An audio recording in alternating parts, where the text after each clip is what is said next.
Hello learners, welcome to तेंगिल YouTube channel. Learners, इससे पहले एक वीडियो के अंदर हमने टॉपिक किया था अल्फ़ाबेटिक प्रिंसिपल, उसके इंट्रोडक्शन देखा था। इस वीडियो के अंदर हम देखने वाले हैं अल्फ़ाबेटिक प्रिंसिपल की इम्पोर्टेंस को डिस्कस करने वाले हैं इस वीडियो में। So let's begin. Alphabetic principle के इम्पोर्टेंस की बात करते हैं तो सबसे पहली पॉइंट हमने यहाँ पे ये लिखी है कि foundational for reading and writing. अगर हम रीडिंग और राइटिंग को डेवलप करना चाहते हैं, हम चाहते हैं कि कोई भी बच्चा, कोई भी पर्सन जो है वो रीडिंग अच्छी करे, वो राइटिंग अच्छी करे, तो उसके लिए ये जो कॉन्सेप्ट है अल्फाबेटिक प्रिंसिपल, इस कॉन्सेप्ट को समझना ज़रूरी है उस बच्चे या उस पर्सन के लिए। अब अल्फाबेटिक प्रिंसिपल के अंदर हमने बात की थी कि इसमें हम लेटर साउंड रिलेशनशिप को समझते हैं। अब हम जब रीडिंग कर रहे हैं तो रीडिंग के अंदर हम क्या कर रहे हैं, डिकोड कर रहे हैं। मतलब कि जो रिटन वर्ड्स हैं रिटन फॉर्म में, उनको हम स्पोकन फॉर्म में ले आ रहे हैं, साउंड के फॉर्म में ले आ रहे हैं। वो हम तभी कर सकते हैं जब हमें लेटर्स, कौन सा लेटर कौन सा साउंड प्रेजेंट कर रहा है, उन सारी चीज़ों की अवेयरनेस हो। सिमिलरली कोई स्पोकन वर्ड है, उसको हम तभी लिख सकते हैं, राइटिंग तभी कर सकते हैं जब हमें पता हो कि कौन से साउंड को कौन से लेटर से लिखना है। सो ये एक फाउंडेशनल कॉन्सेप्ट आ गया, कॉर्नर स्टोन कॉन्सेप्ट जो है वो आ जाता है। सो पहली पॉइंट हमारे पास यही है कि ये जो हमारे पास अल्फाबेटिक प्रिंसिपल होता है ये फाउंडेशनल है, बेसिक मस्ट नीडेड कॉन्सेप्ट है for development of reading and writing.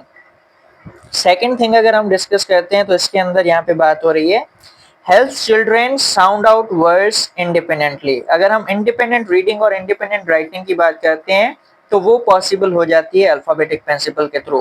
Like बच्चों को पता है कि कौन सा लेटर है और कौन सा साउंड उस लेटर पे जो है वो शो हो रहा है। तो जब वो रीडिंग करेंगे, जैसे सी है, ए है और टी है, ठीक है। अब बच्चों को पता है कि सी पे स और क, सी के बाद अगर ए आ जाता है तो क का आवाज निकलेगा। अगर इस चीज का पता है बच्चों को तो बच्चे जो है वो इंडिपेंडेंटली ये साउंड्स पढ़ लेंगे, क, ए और ट। सो इस तरह से बच्चे जो है वो इंडिविजुअल साउंड्स जो है वो पढ़ के इंडिपेंडेंटली खुद ही जो है उन साउंड्स को पढ़ के समझ पाएंगे और प्रोनाउंस कर पाएंगे। और जब हम उन्हें लिखने को बोलेंगे तो वो लिख भी आसानी से लेंगे। सो अगर हम चाहते हैं कि इंडिपेंडेंट रीडिंग और राइटिंग स्किल्स बच्चों के अंदर डेवलप की जाएं तो उसके लिए हमारे पास ये ज़रूरी हो जाता है कि हम बच्चों को जो है वो अल्फ़ाबेटिक प्रिंसिपल्स टीच करें, समझाएं। ओके, ये हो गया हमारे पास सेकंड पॉइंट यहाँ पे कि इंडिपेंडेंट रीडिंग और राइटिंग डेवलप करने की बात हो रही है, या अगर हम चाहते हैं कि बच्चे जो है वो वर्ड्स को प्रोनाउंस कर लें, साउंड आउट कर लें इंडिपेंडेंटली, तो उसके लिए भी हमारे पास अल्फ़ाबेटिक प्रिंसिपल एक इम्पॉर्टेंट कॉन्सेप्ट आ जाता है। उसके बाद नेक्स्ट पॉइंट देखते हैं, सपोज स्पेलिंग डेवलपमेंट। अगर हम स्पेलिंग की बात कर रहे हैं, स्पेलिंग्स जो हैं लाइक वर्ड्स जो उनको लिखने की बात हो रही है, तो वर्ड्स को बच्चे जो है वो काफ़ी हद तक सही से लिख लेते हैं अगर उनके पास अल्फ़ाबेटिक अवेयरनेस है, प्रिंसिपल्स की अवेयरनेस है। उसमें क्या है कि अगर बच्चों को पता है कि उनको जो है वो कौन से साउंड को किस लेटर से रिप्रेजेंट करना है और कैसे साउंड रिलेशनशिप्स जो है वो फॉर्म होते हैं, तो वो बच्चे आसानी से स्पेल्स जो है वो लिख सकते हैं और रूल्स के बेसिस पे करेक्ट स्पेलिंग्स जो है वो फॉर्म कर सकते हैं इंडिपेंडेंटली।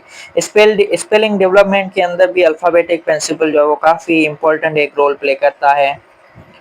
देन नेक्स्ट पॉइंट देखते हैं, builds reading fluency and comprehension. अगर रीडिंग फ्लुएंसी और कॉम्प्रीहेंशन की बात करते हैं तो ये भी इम्प्रूव होती है। रीडिंग फ्लुएंसी के अंदर क्या है कि हम करेक्टली और फास्टली जो है एक्यूरेटली मींस के क्विकली जो है वो हम वर्ड्स प्रोनाउंस कर रहे हैं, जल्दी जल्दी थोड़ा रीड कर रहे हैं एक्सप्रेशंस के साथ, अंडरस्टैंडिंग के साथ।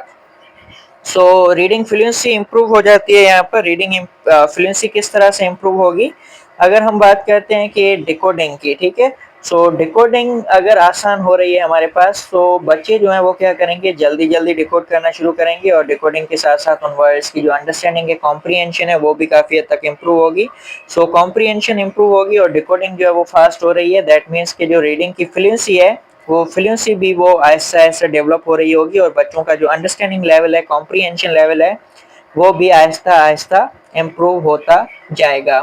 सो ये है हमारे पास कि रीडिंग फ्लुएंसी और कॉम्प्रीहेंशन जो है उनको बिल्ड करने में, उनको बनाने में, उनको डेवलप करने में भी अल्फ़ाबेटिक प्रिंसिपल अपना एक रोल प्ले करता है। ये थी पॉइंट नंबर 4। नेक्स्ट देखते हैं पॉइंट नंबर 5।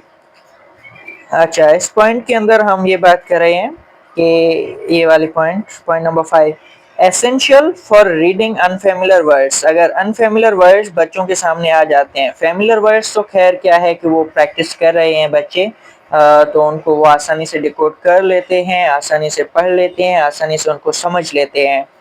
बट जब बात आती है अनफेमिलियर वर्ड्स की, तो बच्चे जो है वो परेशान हो जाते हैं, वो सही से प्रोनाउंस नहीं कर पा रहे होते, वर्ड्स को समझ नहीं पा रहे होते।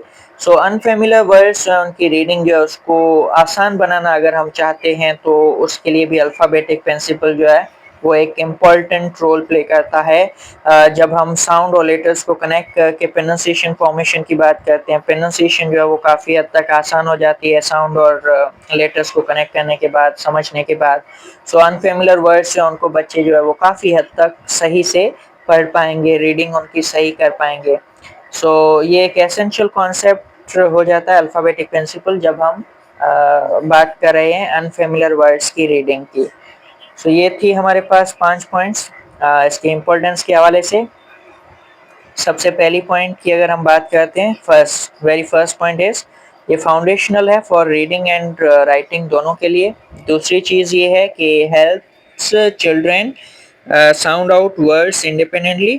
थर्ड थिंग ये है कि supports spelling development. Fourth thing ये है कि builds reading fluency and comprehension.